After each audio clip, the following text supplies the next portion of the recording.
Hello, welcome to Producers Roundtable. I am Lynne Woodison, and my guest today is a voice impressionist extraordinaire. Eric Harthen has been in this market for a long time, and you might not know who he is, but you have surely heard him many, many times, whether in radio, on morning radio stations. You've heard him actually nationally on commercials, probably internationally at this point. He does every single voice impression imaginable. And he is our guest today. Hi, Eric. Hi, how are you? I'm great. You really talked me up there. I mean, well, this is better than a city council meeting, right? Can we have the well, minutes give from it a last? few minutes and we'll see. I don't know that I know your regular voice. This is your voice. This is my regular voice. This is how I sound. I don't even know it sometimes. We were just talking about a mutual friend, and you started, who's not a famous person, you started doing him. And I thought, good grief. Well, every time you tell a story about somebody, you have to do the, But well, you- so so he you says to do- me, you know. You do your relatives, your neighbors, your friends, your kids? Yeah, well, Oh, that's I so mean, weird. Not exactly, but like if they're having a tantrum, you know, you get into the physicality of it, which a lot of people don't realize. And when you're doing a voice on a microphone or on a telephone, you're physically altering your your state to be that person. There are so many questions I want to ask you because a lot of people, most people can do one impression, or they think they're really good about impressions, and they want to learn more about how to do it, how you inhabit the personage of that person. And I picked a perfect person to interview you because I literally don't do one voice. Okay. And I'm a woman. And do you do any women voices? Ha ha! You don't, do you? Not really. And Well, are you glad that Hillary didn't win? Well, I had a backup. I Bill Clinton, which I've been doing for a while. You know, I started doing that in 93, 92, maybe 92, right when I first saw Phil Hartman on Saturday Night Live do it. I was like, I think I can do that. You know, and you got to do the whole, you know. But that's when it started, well, professionally started. When it started was, I want to say elementary school at the lunch table where you're, you know. You got to laugh. Yeah, once you get a laugh, you're like, ooh, what did I do? But How can I repeat that? Did you do the male teachers and the female teachers, or just the male teachers and the principal? Mainly the male teachers. See? Yeah, I would think, and that whatever got a laugh. I mean, because I would, you know, when The Simpsons started, I mean, Marge is probably the only woman I can probably do, which is. Go ahead. Well, it's a little hard to do it. You know, it was easier to do it probably when I was 20. I listened course. back to tapes, Your and your voice is voice changes, and now I'm 40, and it's changed in about 20, 25 years. All right, let's take a walk then down memory lane. So you're a little kid in Yes. 2nd or 3rd grade, and you're getting some laughs. Did you ever expect that this would become a vocation or an avocation? Not really, no. I don't think it, you know, really hit me until maybe in high school where I'm watching Saturday Night Live or thinking about or listening to the radio, and you know, Detroit radio was kind of an inspiration. I used to listen to Purton's People and shows like that had people doing characters and impressions, and you're like, hey, how did they, you know, that's first started asking the questions, how do I do that? How do I get into that? You know, this person just didn't show up. But I never tried to do voice. It didn't occur to me that I just couldn't do them. Yeah. So you were a mimic from day one. Yeah, I think I mimicked my parents probably first when my dad would answer the phone or say, hello, you know, and I would just, sometimes I would reach for the phone before him And do just him? to pretend to be, hello, and they would say, Ken? No, it's Eric. Or, you know, my mom, I mean, they would try to do impressions. Like my mom would speak in a British accent sometimes. Well, that's an accent, though, because impressions. My dad would do Ed Sullivan. Okay, Which was it's a really you know, big right shoe. here, tempo juju, you know, and he would, for all you youngsters, and that was like his one go-to. And I'm like, well, first off, I got to modernize what I'm doing because Ed Sullivan's a little dated. Yeah. So you have to go with the flow. I mean, I used to watch Rich Little. And Okay, so those were the early mentors for you. Rich But then what do you Little do and- when Nixon's out of office and Nixon dies, and then you got to come up with another, you know, repertoire. Well, and interestingly enough, there was a period of time in radio where voices were really, really big. Yeah. And then it seemed that they fell off a little bit. Yeah. And they seemed dated. This was pre-Seth MacFarlane, kind of, who does Family Guy and Right. all. I mean, you probably do every one of Hey, those. Stewie, when you know, why don't you go away? You know, he's amazing. But just to watch. he brought it. He kind of brought Yeah. it back. Yes or no? I think so. I think he had a real. You have to have an appreciation for the old, like watching or listening to old time radio Right. dramas, which I started doing, probably around college time. Really?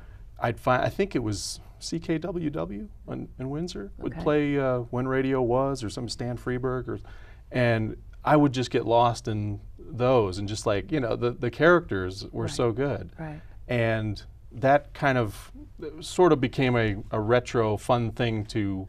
But when did you think you could make money at it? When did you, because you're younger than I, but we came up with our parents saying, Right. have something to fall back on. I think the first time I tried to do something where I thought maybe I could get something out of this, get paid as a part-time thing, was your old cohort, Ken Calvert, was working mornings at Wheels at the time. It was 1993. And Yes, I remember well. when I was not bringing coffee or doing something mundane at the radio station, I would do some recording in the production studio when he didn't need me, and I'd be like, pop a cassette into the cassette recorder and, practice Clinton, practice Al Gore, practice. Was that the beginning of your radio career then, kind of? I would All right, call in that the kind of the 90s. pivotal where I was like, maybe there's something to Something there. this. So I would leave these tapes on Ken's desk, or I'd stick it in his briefcase. And then one Sunday, out of the blue, he called me at home and said, hey, Big E, he'd call me E, Airwick. He would always have some nickname. Little but nicknames. He'd say, hey, it's Ken Calvert. I've been listening to these tapes. Would you want to do Bill Clinton on the radio? Like once a week, we'll do like a call. And I said, absolutely. I mean, when you're 20 years Sure. old and somebody asks you, hey, you want to be on the radio? You're like, yeah. So we started doing that once a week, and I was sort of like the intern who, Meaning you didn't get paid for it, but you didn't were get really paid. I good got and really Pistons funny. tickets. It was like, ooh, tickets. Sucker. And then, I'm like, boy, I'm just like, don't even know what's going on here. And then it built from there. But then it built from there. Well, he's so I very encouraging. So those tapes, so this is how you do it. You make tapes when you don't have anything. Yourself. Then I recorded all those tapes, and I met a gentleman by the name of Gene Taylor, who Yeah. was the executive producer of Purton's People during its run at Q95 and part of WMC, and gave him those tapes. And he said, this is the first time they had somebody doing Clinton. He said, I don't have any openings right now. I know we don't have anything, but why don't you meet me for lunch? So what are you doing today at noon? Like, he called me and said, that was Gene. and we met once a month for a year for lunch. And there was no guarantee of any job or anything, but he was this guy who he was my first real professional mentor, I would call it. And he liked creative people too. So he was probably getting energy from you as So I well. think we had a lot of laughs, and then a year into it, he goes, hey, the guy who did Clinton had to step away from this and focus on another venture, another job or something. So we need somebody. Would you like to come over and audition for Mr. Purton? And I said, yeah. So we went over to Purton's office, and he goes, just come with a list of names, like just your 10 best impressions or whatever. So I gave him the list, and Dick would be at the desk, and he did this. He goes, okay, Bill Clinton, and he would just be like that the whole time. And I'd go through the list, hey, hi, this is Al Gore, whatever. And Homer Simpson, hi, I'm Homer Simpson, woohoo! And so I went through the whole list, and he goes, why don't you come in tomorrow around 7? And it was like, I'm at Wayne State University going to school, and he goes, and can you come in Monday, Wednesday, Friday at 7 o'clock? I'm like, this is the best part-time job I've ever had. That's this how radio works. When they need you, they need you, and you better be ready. That was better than any internship. Yeah. So it was great, because I got to see everything firsthand. And that was a huge show, always successful, always considered one of the top ones. nationally Yeah. as well. Yeah. Burton had such an incredible background of support, so you didn't start at, No, it wasn't Traverse like City. right. It wasn't Wow. Market 200. No. Fantastic. Yeah, so it was really great. And the cool thing about that show is there's so many people doing impressions. I got to meet a lot of friends, mutual friends of ours, who were doing voiceover work as well, which was a lot of not necessarily impressions, but straight read announcing. Well, it's acting. Yeah. Voice acting. Yeah, friendly, warm, Yes. conversational reads or whatever Right. for whatever product or surface. So you started to realize this is a first cousin of my voice impressions. Yeah. I can go make money doing commercials I as can well. do the impressions on the radio, and I Right. can do this other thing. Right. So I got introduced to the talent agency end of things, where I put my name on the list and gave them a cassette So, demo. all right, so Yeah. a couple years into this, how many voices do you think you had at that point? 10, 20, 100? I mean, I honestly, because I'm such a critic of myself, I would say maybe a dozen. Okay, like, good one, but they were where solid. I was like, I felt confident about, Okay. yeah. Okay. Now, I've learned to get better with that. Like now, How somebody many will say, today? 20, is this 20 years later? What is this yeah, about? yeah, I guess 20 Okay. some years. And how many voices today that you really feel you can nail? I want to say I've probably doubled or Really? tripled that number. Now, I was reading a New York Times article a couple weeks ago about an actress, a woman who's got a Broadway show, one woman show, but she was the title of the article was How to Do an Accent. But she said you really, for her, she tries to inhabit the person. You can't just mimic, you can't do an impression Right. that somebody else, well, I mean, you can learn that way. Somebody else does Bill Clinton, you do Bill Clinton, and maybe you do Right. it better. But what to me is the brilliance of yours is that you seem to think like the person that you're doing. You kind of have to get in That's their head a little. the genius part. Yeah. Because anybody can take a line that's common. I can't think of one right now, but Yeah. Bill Clinton, what did he? Well, Bill Clinton would never, everything was so prepared. It just seemed like everything was so articulate and prepared. He never, look, human nature is for people to go, and he never He doesn't said, really. He was always, he used the pause like nobody else. He was always, I feel that we need to come together as a people. Like he would never, like I'm thinking Sure, about what sure. I'm saying. Everything, but that just created the cadence of his voice. Exactly. So, You have to inhabit the cadence Yeah. and the rhythms and the musculature. Is that right? yeah, and You your really think that- articulators, like you block your whole nose. Like I don't even talk through my nose when I'm Okay. doing, because he's got the worst allergies. All right, I so think. meantime, you're doing all of that's like four things you just named off. Yeah. But then you have to think like that person and how, if you're doing a live radio show, Yeah.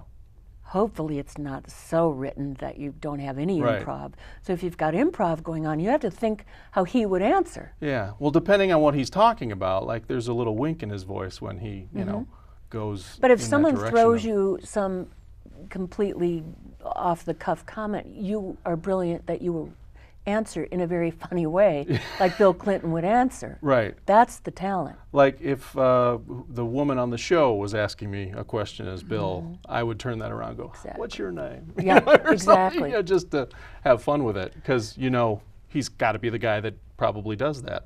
Trump is new. You've been doing Trump all over the country right now. Yeah. Yeah, that's been the first, like I thought Bill Clinton was like my, You're from forever, the beginning. you're evergreen. Right, and then Trump, because when The Apprentice came out, I didn't have a Trump yet, Got it. So going back 12 years, it wasn't there. And then as you see him becoming more and more like, I'm like, wow, he's getting a little bit more More exposure. of a caricature, Yeah, too. like commenting on politics. Once you saw him kind of going in that direction, 2011, 2012, and you're like, is he gonna really run sometime? And then So are the germs of creativity in your brain thinking, all right, I've got to get him down, I got to do this? I got to prepare for, because this is like, I want to jump on this train if it's going, the Of Trump course, train. of course. The Trump train. But that became You're something. one of the few people that was prepared for the outcome, apparently. Well, I got Bill Clinton over here. I got Donald Trump. I'm ready to go. But then Trump came along, and And then I think at the same time Trump was coming along, I really became active in social media, where I realized, you know, I'd say 10, 12 years ago, the internet just blew the doors off of what we did as voiceover talent, voice actors.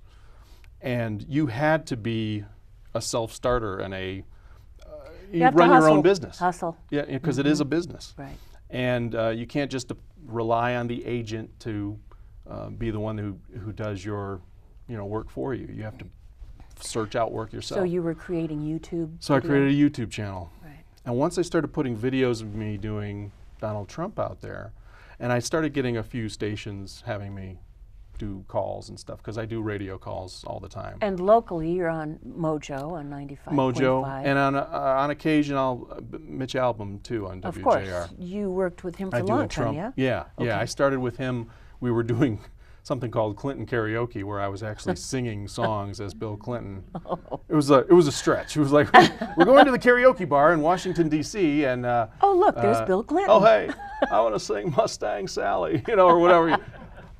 Whatever was going on in the news at that time, which had to do with Miss Lewinsky, but that was for a different time and place. And then Donald Trump came along, and it's just like, this is like this novelty thing that's happening. Did you feel that it was dropped in your lap? Did you, along with SNL and everybody else, say, "Oh, this is too good to be true"? Yeah, like I'm This just like, is really? fantastic. This is, Mitt he's winning Romney every was hard to do. Yeah, and every primary election, you're like, this is but really getting big. he's such a character. Oh yeah. Well, when you watched, and I think everybody got a kick out of the 17 people on the stage at a debate, and it's like, wrong. Hey Jeb, you're low energy. Okay, hold on a second. I should probably be doing more voices. We're talking about voices. Okay, it's fantastic. Eric Harthen, voice impressionist extraordinaire. Well, all right. So, who was the first person that you saw Trump, or did you actually say, "I could be one of the first that did Trump"? Well, because I knew there were other people that did Trump. So. Well, I mean, Daryl Hammond. Yeah, like one of the ways you learn on SNL. Not just learning watching tape of Donald Trump himself, but it's learning by watching other people do Trump. So I'm like, okay, I'm hearing what Daryl Hammond's doing. Okay. Everything is like, he's it's just the lower jaw, right? Yeah, because he always exposes those bottom teeth. Does that make you? I did a how-to video on YouTube, by the way, which that's like. You can go. What is it? It's how to do a Donald Trump impression. What You'll is find it on Eric Harthen voiceovers. And Harthen is Harthen. That's right. Okay. So it's somewhere in here, okay? He's with the mouth, as we discussed before. He's sort of right in here, all right? And you add a little bit of Jersey, a little bit of New York to it, and it's there, Hey, listen to me. This is a big deal, okay? And I've made lots of big deals. I'm rich, okay? Huge. But you go to YouTube and you can see you performing these. But how does that change? Does it really change anything, or does it just make you feel better? It makes me feel better. No, I think it changes where the vocals are going in the mouth. I mean, if you're down here, you already have that Queens thing going, and if you strain it a little bit, he's a little strained. Okay, and then when he's at those rallies, you got the Donald Trump rally version. He was just shouting. When and then he was reading a teleprompter. It gets real sing-songy. So he's like, "When I become president, I'm gonna make crooked Hillary." He got that real sing-songy rhythm. Yes. But when he's just talking, He repeats words. Yes.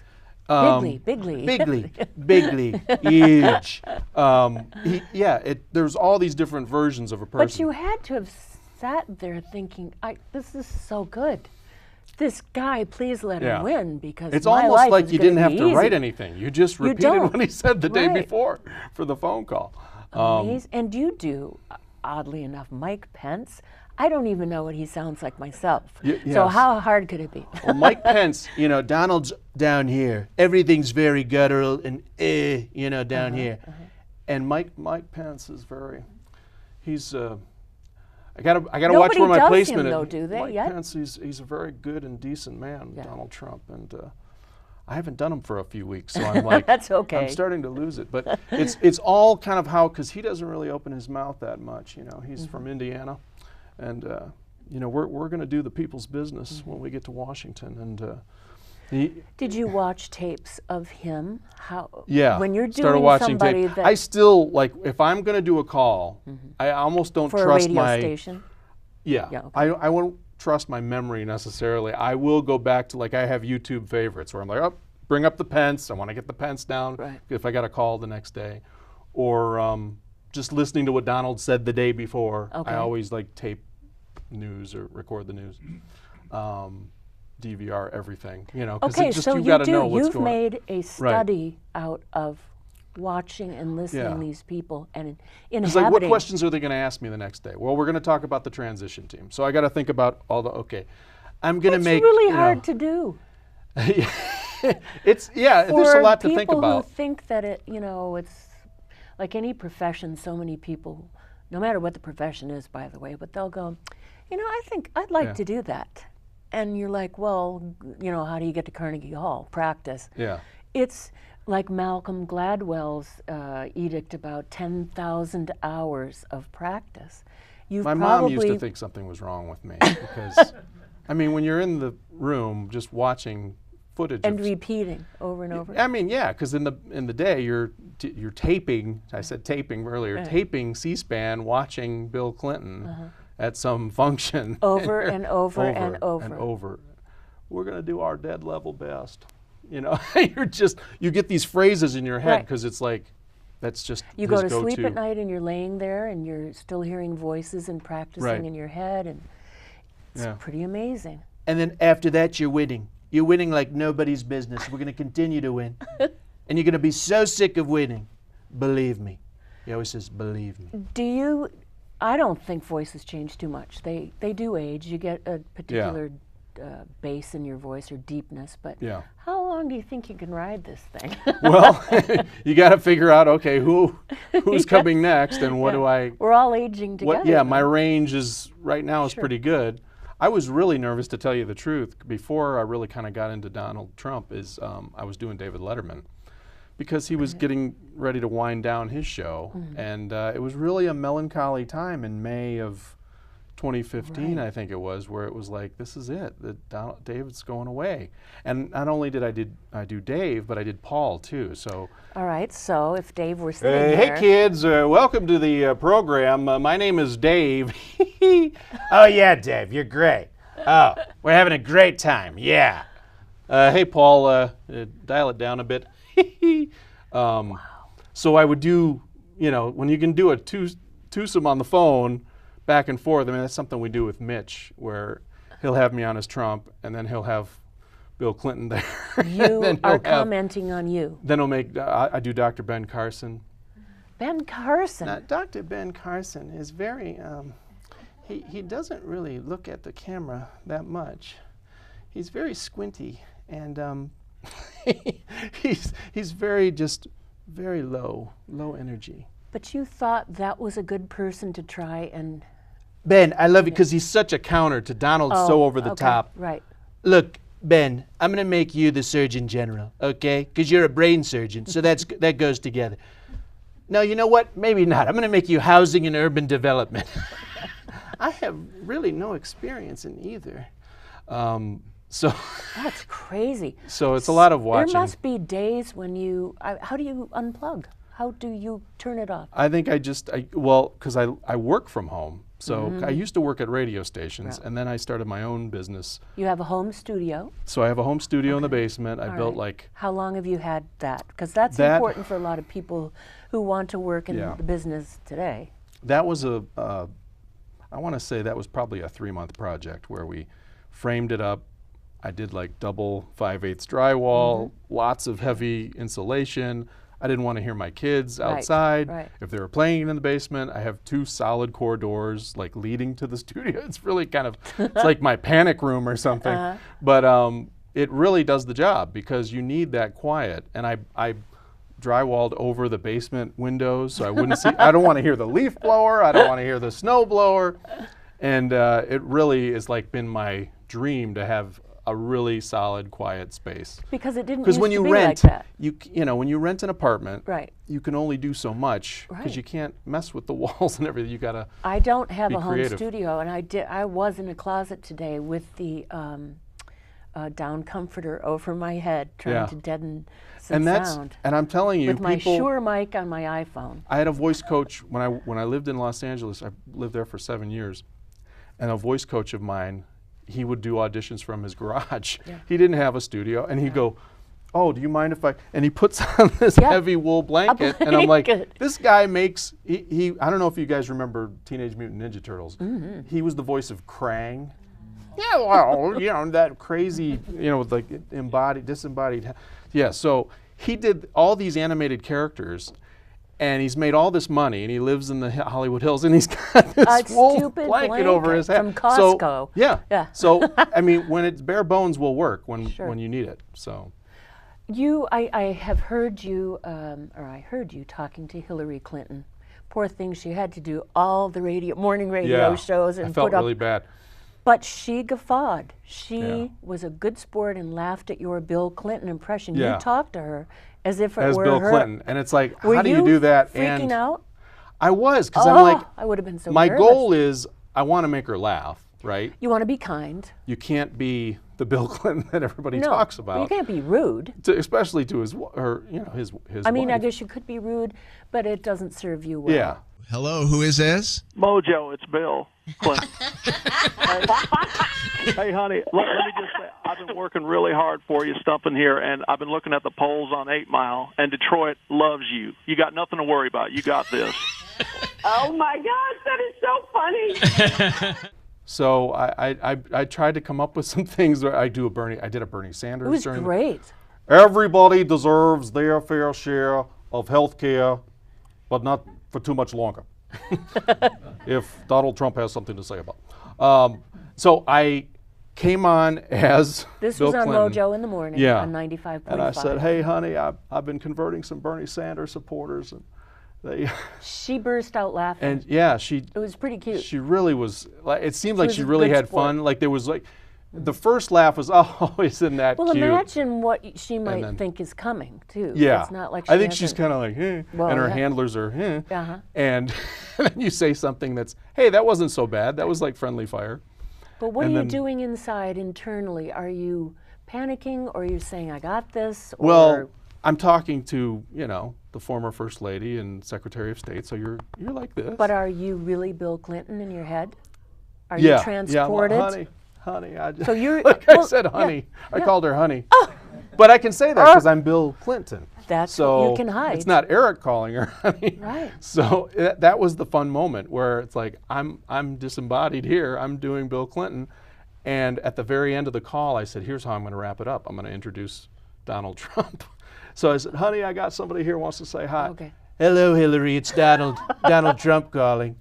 And then you could tell she really enjoyed it. She enjoyed it. I said, you and I have a secret arrangement. I don't know if people know this. She would not agree to any of this, but Not too much of that. Have Yeah. you met the people that you do impressions of? Do you never met. Well, I met Bill Clinton where I was working at. It was for extra credit in college at one But of his rallies. okay. And it was like I got a But handshake you on the line. you but have that was not it. met these people doing the voice and No. getting the picture. The only person that happened with, it was kind of a very odd sort of, not something you. Hey, you want to hear my Harry Connick Jr.? Because he's just sort of, you don't do a Harry Right. Connick Jr. all the time. And he was coming through the station at Q95. It was like You do Harry Connick Jr. Well, or I at the sort moment of do. did you? I sort of do a little bit of a Harry Connick Jr. He's from New Orleans, crazy. and now I got my own talk show. I don't know if you guys knew that, but so I did this sort of like, oh shucks, you guys are great, and he was in the room, and I wasn't going to do it, but the producer said, hey, you got to hear his Harry Connick Jr. Harry. And it was just like, I bet it was one of the first time that Harry Connick 'Cause Jr. I'm like- ever heard someone do Harry Connick Jr. Yeah, I what's mean, he gonna say? So I'm like, oh, Harry, don't listen to them. They don't know what they're talking about. And he was like, you better watch it. But he was very cool with it. He's a cool And we took a guy. picture and it was fine. But we have a live audience that Yeah. people can, of course, hear Yeah.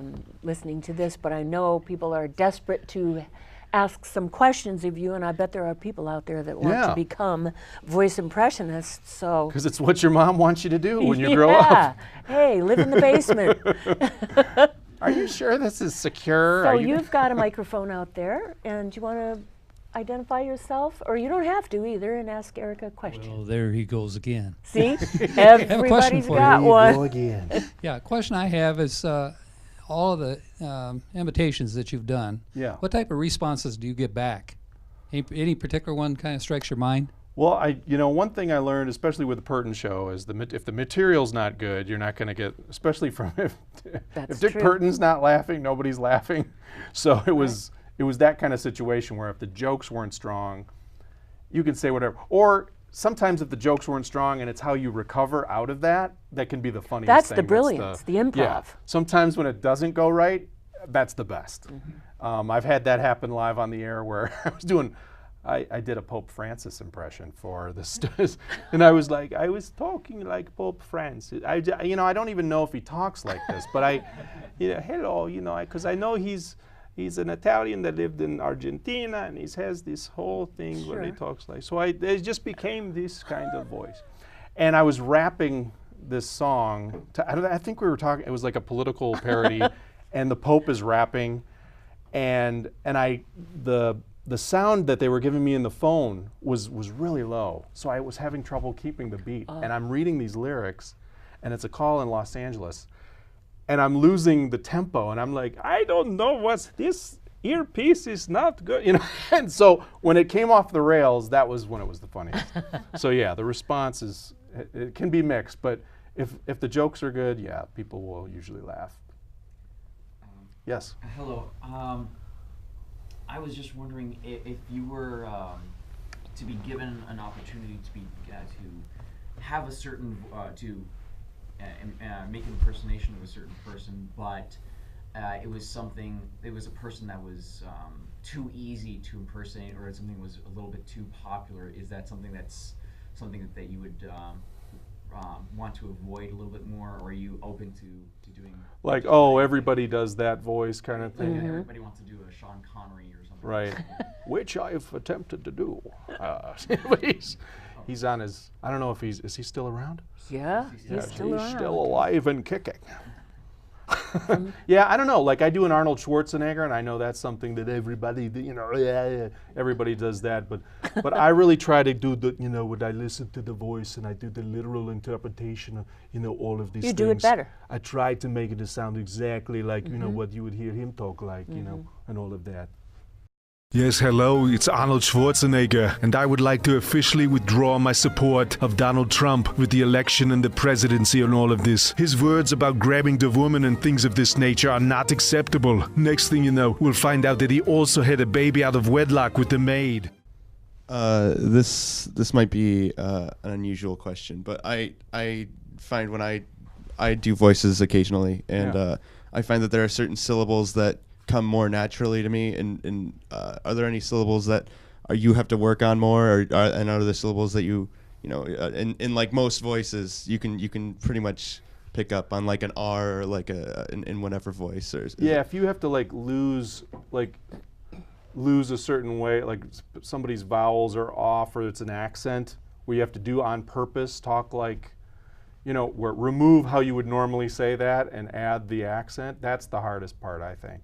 Like I'm always marveled when like an Australian actor will speak with a perfectly, like he'll sound like he's from Midwest or New York, and you're like, and then he's in an interview and he's talking like this, and it's Hugh like, Laurie how does he do that? He's brilliant. I love it, and I think they can do it better that way than the other way around. Right. I don't see the like if you did a scale, I think there's more actors outside of America that can do better American accents than we can do. Why do you think that is? I don't know. Understand. It's all the triphthongs and diphthongs and. Do you think English vowels. or the American English is more difficult than the Queen's English? Yeah, I think No in kidding. some. I think when you're going the opposite way, I think it's. There's so many dialects, especially in a small country like the UK. There's all these different dialects that we don't even realize are there. We hear like the Cockney and the upper class, but there's so many in between. Yeah. I have a two-part question, and they're in totally different directions. Uh-oh. First, did you have a musical background? Because there is a cadence and there's a tone that you have to hear. Yeah, I did. I was. I was actually the drum major of the high school marching band. So I Okay, so I you set the understand the tempo. tone and the But yeah, that was plug. I was in the marching band. Yeah, that gets a lot. I don't know if I would have dated you, but maybe. You're right, yeah. You would have been my friend in high school. But yeah, that helps a lot, especially with singing or like because I've recorded parody songs before where you have to have a sense of timing and But you're tempo and- musical. You could sing. Yeah. If I mean, you're a good singer. I mean, I can carry a mean, you know. tune, but I'm not like, you know, and you American have to Idol. have the ear for it. Yeah, The inner I definitely ear. think that helps a lot. Second question. Yeah. Do you ever use any electronic enhancements, such as mics or reverberation? Or Yeah, if you're trying to make it sound like if it's a pre-recorded bit for a radio show or something, or you're singing something, usually they put a little bit of reverb on it. So you might do a subtle echo or something.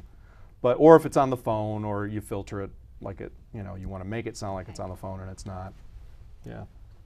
I just wanted to ask, do you have like a certain ritual or something you do like before Good you do a question. Yeah. voice or something? I definitely I drink a lot of tea.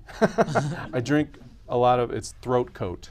It's that essential medicinals something. I've heard But yeah, it's really good. And honey, like I think honey and tea are really good. And I eat Granny Smith apples. Take away the mouth noise when you're recording. So that I must say that is the most important thing. Yeah. Whether you're on the radio or you're doing voiceovers, if you have Yeah. any of that smacking or nervousness and Yeah. you're dry, or you ate something that had a lot of dairy in it. Oh, Yeah. When I wake up, like the hardest calls to do a voice are like right first thing in the morning. They want you at 6 a.m. Yeah. And it's like I have to wake up early on purpose just to get, you know, like I'll do a lot of like head shaking and ba ba ba ba, you know, and I'll just get the mouth working so it's. I mean, I had there was a teacher at Wayne State who, basically the mouth exercises in that class were like, you know, okay, make a square with your tongue, and it was like, this is crazy, but it really relaxes and gets your muscles in your face ready to do whatever you're going to do. You know, it's good. It goes for acting or singing or anything, I think. Hi, yeah, you're a very funny and handsome man. You mentioned that your father used to do impressions, and now you're doing impressions. Do you find any of your youngsters doing impressions ever? Yeah, you know what? It's funny because How many kids? I have 2 kids. I have a 6-year-old daughter and a 3-year-old son, and she is coming home from school going, Dad, because she kind of is hip to what I'm doing now. Like she knows, Yeah. they know that Dad does something kind of interesting, you know. Yeah, it's not just he goes in the basement and turns Right. on the microphone, or I got to make a phone call. They know that I'm calling a radio Yeah, station. my kids, I used to have them book jobs. I'd say new skates or new, you know. Yeah. They And, took it so real my wife will have seriously. like Mitch Albom or whatever playing upstairs, and they're like, "We heard Yeah. your phone call." They can't really listen to the Mojo ones, but you Yeah, know, true. it gets a little. But she's a But girl. she comes home from school, right? She's in 1st grade, and she'll, you know, say, "Hey, I think I can do an impression of Penelope." Like this is her friend in school, Awesome. and I'm like, "Really?" And or she'll say whoever, you know, she like, and I think I'm really close to getting Tina down, or you know, she'll have all these. That is great. And I'm like, really? Let me hear. She goes, hey, I'm really hungry. When's lunch? You know, and she'll say some line that it's just being the other kid, and I'm like, wow, that's not bad. Yeah, it's great. So I'm like, this is it's I inherent. wonder. You know, Yeah, it's I wonder happening. if it's hereditary. I think. Well, she's definitely going to do something in the arts. I think it's definitely Wonderful. Yeah, it's definitely there. She loves to sing, but yeah. All right. Well, I think unless you have so many impressions, we may have heard them all, but I doubt it. I really. I'm trying to think of who. Yeah, like sometimes I'll do Matthew McConaughey. All right, all right, all right. Hey, people. I know one. All I right. can take my shirt off and play the bongos, This but I don't could- think you guys could handle This that could in be TV the land. only woman, sort of, or a man. Yeah. Pretending to be, not pretending. Excuse me. I Right, don't right, think. right. A man transforming into a woman. Right. Caitlyn Jenner. I tend to do a Caitlyn Jenner because I'm so fierce, okay? And be looking for my new memoir that's coming out. He just wrote a book. She just wrote a book. Wow. For real. Wow. Is that the first sort of time where you've tried to move into the female? Yeah, that was. You don't do any but women, I was really, right? I was really sensitive to that because we weren't trying to make fun of Caitlyn. We No, were making fun of that- Caitlyn promoting everything. Yes. And that was it's like, Watch me buy batteries at CVS for the first time as a woman, only on E. you know, that kind of thing. Got it. So yeah, it was all Perfect. about the self-promotion. Oh, you're blessed to have this talent, and you found it early, and you love what you do. You don't really feel that you work, do you? It's not it's true a joy. work, yeah. It really like Isn't that doing what you love. wonderful? I know it's hard to say everybody can share that, do what you love, but it's amazing because I didn't know when this was going to really happen. Exactly. But you hustled. it's- You have to yeah. stay on it and make You got to it be happen. out there, get out there. Thank you so much, Eric Harthen, Harthen. Yep. And you're .com. on .com. You're on YouTube, and you have Facebook, obviously. Twitter. And At Eric Twitter Harthen. and your own website. People are telling me to get Snapchat now. I got to do Snapchat. You got to do the whole thing, Yeah. but it's really, really fun to have you here. It's great seeing you. It's been a real experience, hasn't it? Everybody know how to do voices now? No. Nope. I only can do B. Arthur when I have a cold. That's it. Yeah. God will get you for that, Arthur. That's it. Thank you so much. Producers Roundtable, Eric Harthen. It's been really fun. Thanks a lot.